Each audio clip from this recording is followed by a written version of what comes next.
Welcome to my channel. आज हम class 9th का 5 चैप्टर जीवन की मौलिक इकाई the fundamental unit of life पढ़ेंगे।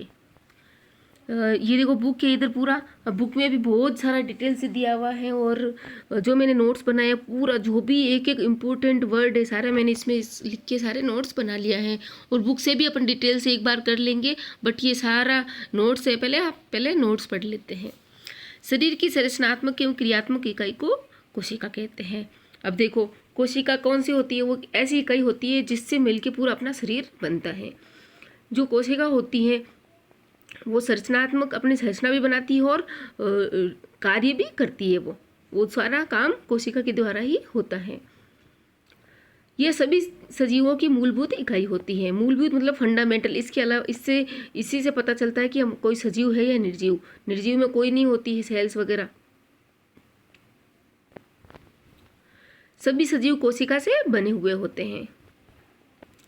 कोशिका हमारे शरीर को आकार प्रदान करती है, इसीलिए ये शरीर का संरचनात्मक इकाई होती है।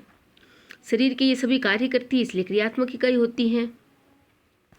जो कोशिका होती है कोशिका से मिलकर अपने उत्तक बनते हैं, उत्तक से मिलकर ऑर्गन्स बनते हैं और उससे मिलकर फिर अपना पूरा शरीर बनता है। कोशिका का सबसे पहला पता किसने लगाया? रॉबर्ट हुक ने लगाया। वो 1665 में लगाया। रॉबर्ट ब्राउन ने 1831 में कोशिका में केंद्रक का पता, देखो केंद्रक का तो ब्राउन ने और हुक ने कोशिका का पता लगाया। वे जीव जो एक ही कोशिका के बने होते हैं और स्वयं में ही एक पूर्ण जीव होते हैं, वे एक कोशिकीय जीव कहलाते हैं। अर्थात एक कोशिका से ही वो अपना जीवन यापन करते हैं। एक अपना पूरा बॉडी उनकी एक सेल से ही बनी हुई होती है, जैसे कि अमीबा, पैरामीशियम, क्लेमाइडोमोनास और बैक्टीरिया।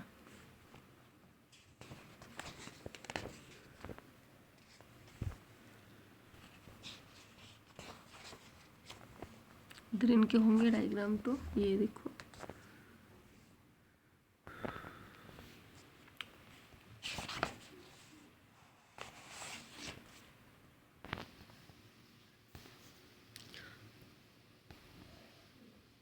वे जीव जिनमें अनेक कोशिकाएं समाहित होकर विभिन्न कार्य को संपन्न करने हेतु विभिन्न अंगों का निर्माण करते हैं और बहुकोशिकीय जीव कहलाते हैं। एक कोशिकीय जिसमें एक ही कोशिका हो तो एक कोशिकीय जीव कहलाते हैं। जिसमें बहुत सारी कोशिका हो वो अंग ऑर्गेन बनाती है। ऑर्गेन से अपना शरीर, ऑर्गेन मतलब अंग। कोशिकाओं की आकृति और आकार उनके विशिष्ट कार्यों के अनुरूप होते हैं। कुछ कोशिकाएं आकार बदलती रहती है जैसे कि अमीबा, और कुछ कोशिकाएं स्थायी होती है जैसे कि तंत्र की कोशिका, तंत्रिका सेल। नर्व। प्लाज्मा झिल्ली। प्लाज्मा झिल्ली क्या होती है? ये कोशिका की सबसे बाहरी परत होती है।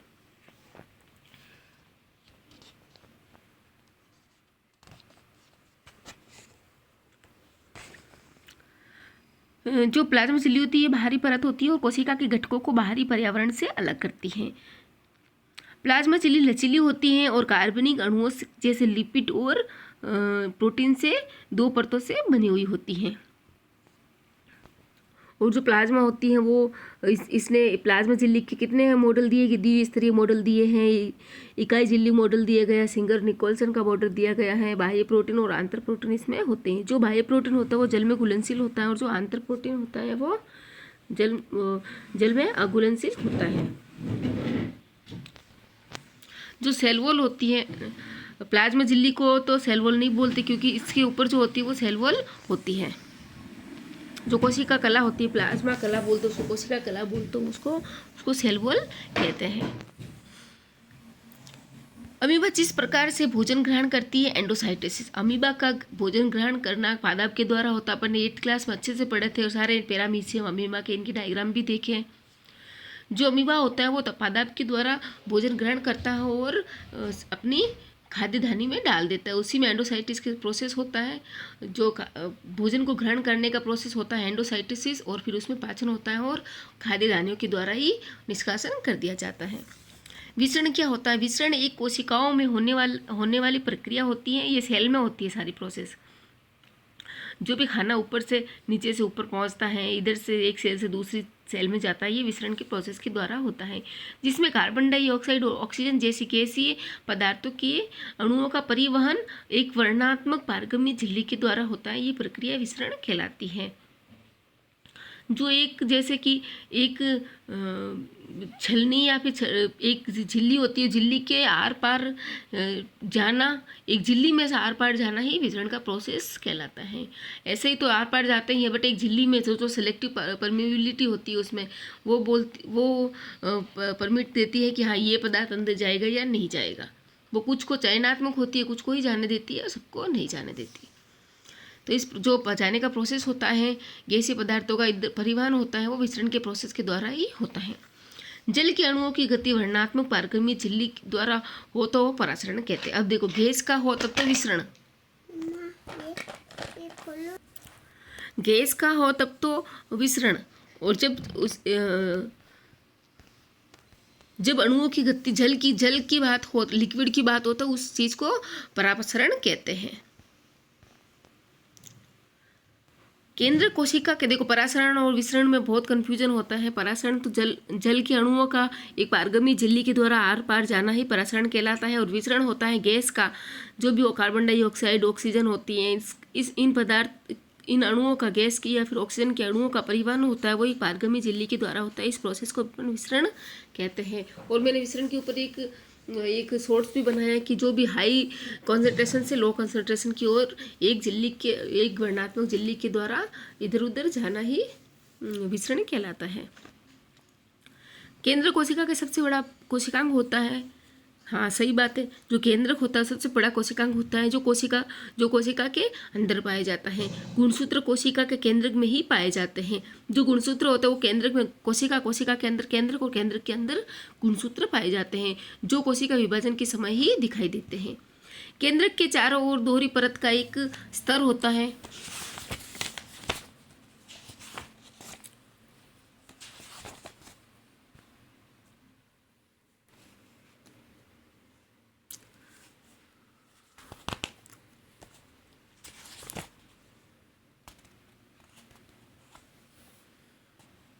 ये देखो ये पादप सेल है,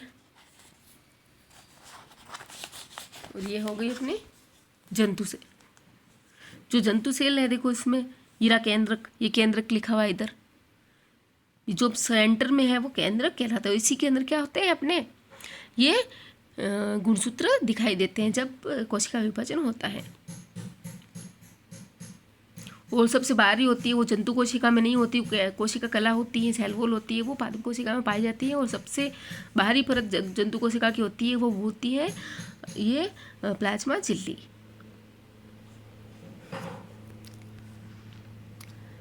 केंद्रक हो जो इस सेल का सबसे बड़ा भाग है, देखो इसमें लिखा गया है। और केंद्रक के चारों ओर दोहरी परत का एक स्तर होता है, इसे केंद्रक झिल्ली कहते हैं। देखो प्लाज्मा झिल्ली तो ये वाली है, इसकी बार बार जो प्लाज्मा झिल्ली है, और जो केंद्रक के इधर उधर होगी वो होगी केंद्रक झिल्ली। जो केंद्रक के बाहर भी दोहरी झिल्ली होती है, इधर भी दोहरी झिल्ली होती है। केंद्रक झिल्ली में छोटे छोटे छिद्र होते हैं। इन छिद्रों के द्वारा केंद्रक के अंदर का कोशिका द्रव्य केंद्रक के बाहर जा पाता है। ये केंद्रक झिल्ली होती है, इसमें छोटे छोटे छिद्र पाए जाते हैं। अब गुणसूत्र, ये सेल हो गई, सेल के अंदर केंद्रक हो गया, केंद्र के अंदर गुणसूत्र। गुणसूत्र एक छड़ाकार या सिलेंड्रिकल शेप की संरचना होती है, जो कोशिका के केंद्रक में पाए जाते हैं। ये कोशिका विभाजन के समय ही दिखाई देती है। जो क्रोमोसोम या गुणसूत्र होते हैं, ये आनुवांशिक गुण होते हैं, जो माता पिता से डीएनए अर्थात डीराइबो न्यूक्लिक अम्ल अणु के रूप में अगली संतति में जाते हैं। ये जो गुणसूत्र होते हैं, ये क्रोमोसोम होते हैं, ये आनुवंशिक गुण होते हैं, जो कि डीएनए के रूप में अगली संतति में जाते हैं। जो क्रोमोसोम होते हैं अर्थात गुणसूत्र होते हैं, वो डीएनए या प्रोटीन के बने हुए होते हैं। अब अपन ने देखा कि केंद्र के अंदर क्या है, डीएनए, ये है गुणसूत्र। जो गुणसूत्र होते हैं वो डीएनए और प्रोटीन से मिलकर बने हुए होते हैं। जो डीएनए अणु होता है उसमें कोशिका के निर्माण और संगठन की सभी आवश्यक सूचनाएं होती हैं, तभी तो ये गुणसूत्र होते हैं। गुणसूत्र के अंदर डीएनए होते हैं। जो डीएनए होते हैं वो आनुवंशिक पदार्थ कहलाता है।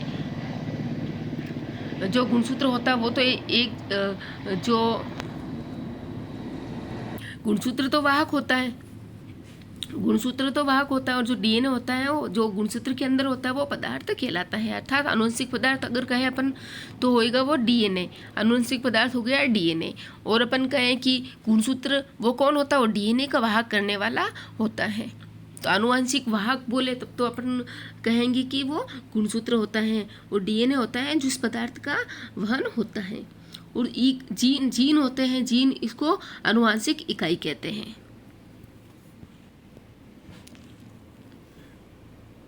क्रोमोसोम डीएनए और प्रोटीन के बने हुए होते हैं। डीएनए अणु में कोशिका के निर्माण और संगठन की सभी सूचनाएं होती हैं। देखो ये आ गया जीन आ गया। अब डीएनए के क्रियात्मक खंड को जीन कहते हैं। देखो पहले सेल आ गया, ये आ गया कोशिका, कोशिका के अंदर आ गया केंद्रक, केंद्रक के अंदर आ गया क्रोमोसोम, क्रोमोसोम के अंदर आ गया अपने डीएनए, डीएनए के अंदर आ गया जीन। जो जीन क्रियात्मक खंड, जो डीएनए का, जो डीएनए ऐसे स्पाइरल शेप में बना हुआ होता है, तो उसका एक खंड को क्या बोलते हैं? क्रियात्मक। जो भी क्रियात्मक खंड होता है वो ऐसे जुड़े हुए होते हैं दो, उसके बीच में होता है जीन, उसको बोलते हैं अपन क्रियात्मक खंड, उसको जीन कहते हैं। ये डीएनए का ही भाग हुआ जीन। तो क्या हो गया? सबसे पहले सेल, फिर केंद्रक, फिर हो गया उसके अंदर डीएनए, नहीं केंद्र, केंद्र के अंदर गुणसूत्र, गुणसूत्र के अंदर डीएनए, और डीएनए अंदर जीन। जो जीन होता है वो इकाई होती है, आनुवंशिक इकाई, और वाहक होता है गुणसूत्र, और आनुवंशिक पदार्थ होता है डीएनए।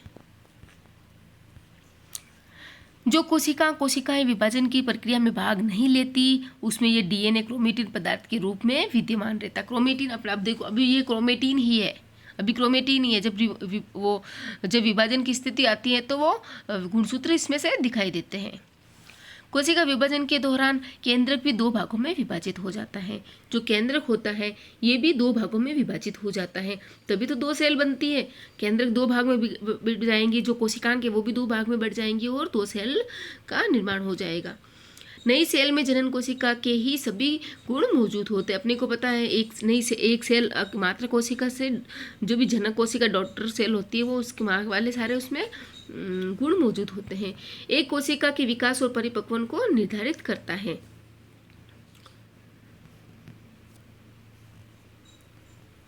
साथ ही साथ सजीव कोशिका की रासायनिक क्रियाओं को भी निर्देशित करता है।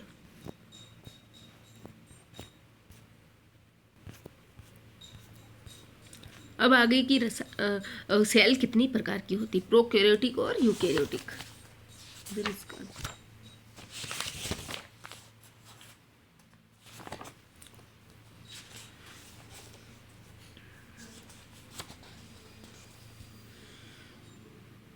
जिन कोशिकाओं में केंद्रक झिल्ली नहीं होती उन्हें प्रोकैरियोटिक सेल कहते हैं, और जिन ऐसी जैसे कि जीवाणु में पाई जाती है, ये प्रोकैरियोटिक सेल होती है जो जीवाणु में पाई जाती है। और जो यूकैरियोटिक कोशिका होती है वो होती है जिन कोशिकाओं में केंद्रक झिल्ली पाई जाती है, उन्हें यूकैरियोटिक सेल कहते हैं, जैसे कि शैवाल और जो भी बहुकोशिकीय जीव होते हैं उनमें। और ये एक कोशिकीय में ज़्यादातर प्रोकैरियोटिक कोशिका पाई जाती है। प्रत्येक कोशिका के जीव द्रव्यों में अनेक छोटे छोटे सेल। क्या प्रोकैरियोटिक और यूकैरियोटिक में अपन डेफिनेशन नीचे इसका जो डिफरेंस है वो भी पढ़ लेंगे, नीचे है इसका बताया गया है सारा आगे। प्रत्येक सेल के जीव द्रव्य में छोटे छोटे अनेक छोटे छोटे कोशिका के विशिष्ट घटक पाए जाते हैं, जो कोशिका के लिए विशिष्ट कार्य करते हैं। इन्हें कोशिकांग कहते हैं। कोशिका के अंदर होते हैं कोशिकांग, केंद्रक के बाहर जो जीव द्रव्य होता है उसमें पाया जाता है। अब देखो एक होता है साइटोप्लाज्म और एक होता है प्रोटोप्लाज्म। जो साइटोप्लाज्म होता है वो तो अपन सेल के, जो ये वाला भाग है, ये वाला है, जो ये हो गया अपना साइटोप्लाज्म। जो भी ये अपने को लाइट ग्रीन कलर का दिख रहा है लिक्विड, ये सारा हो गया साइटोप्लाज्म। अब प्रोटोप्लाज्म ये और केंद्रक वाला द्रव्य दोनों मिलके बनता है प्रोटोप्लास्ट। साइटोप्लाज्म और प्रोटोप्लाज्म पता चल गया। ये तो हो गया अपना साइटोप्लाज्म, और ये हो गया ये प्लस ये, अर्थात साइटोप्लाज्म प्लस केंद्रक का द्रव्य हो गया प्रोटोप्लाज्म।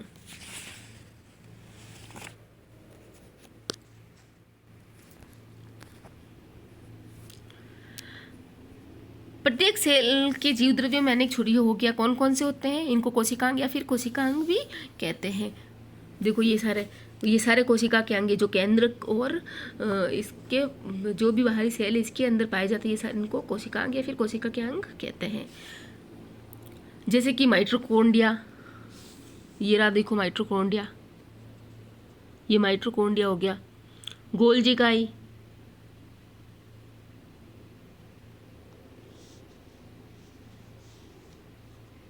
गोल्जी इकाई तो अपने को पता है इनसे बनता है, ये रहा अंतःप्रद्रवी जालिका से बनता है गोल्जी इकाई। और तारक केंद्र, ये रहा तारक केंद्र। और लाइसोसोम और राइबोसोम और रिक्तिका।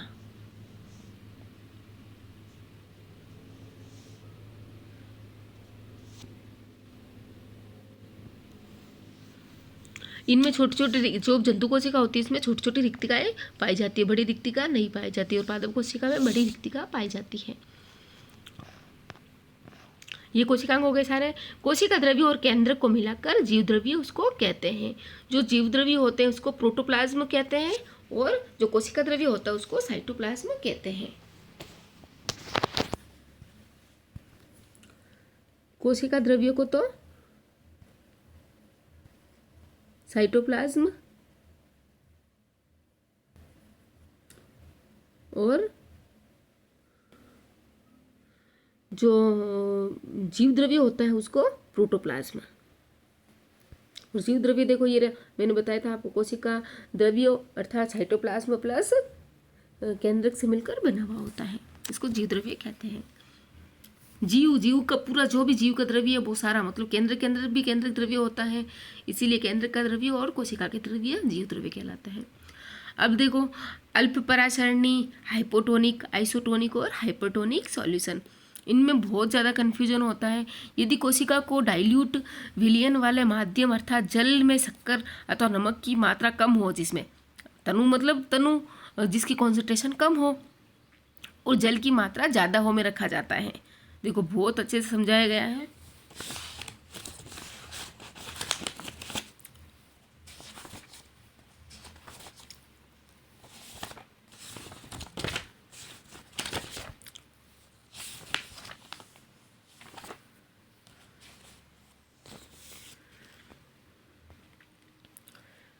देखो अल्प परासरणी मतलब हाइपरटोनिक सॉल्यूशन।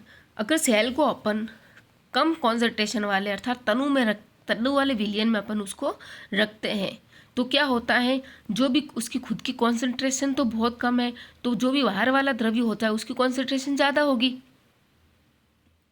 क्योंकि सेल के अंदर अगर कॉन्सेंट्रेशन कम है तो बाहर वाले की ज़्यादा होगी। तो जो भी अपने को पता है परासरण किधर से होता है, परासरण का क्या होता है, हाई कॉन्सेंट्रेशन से लो कॉन्सेंट्रेशन की ओर जाना। तो जो भी सेल होती हैं, जो उस सेल में जो भी कम है उसमें कॉन्सेंट्रेशन, तो वो बाहर से पानी होगा वो अंदर कोशिका के अंदर चला जाएगा। क्योंकि जो सेल है कोशिका के अंदर जो है ये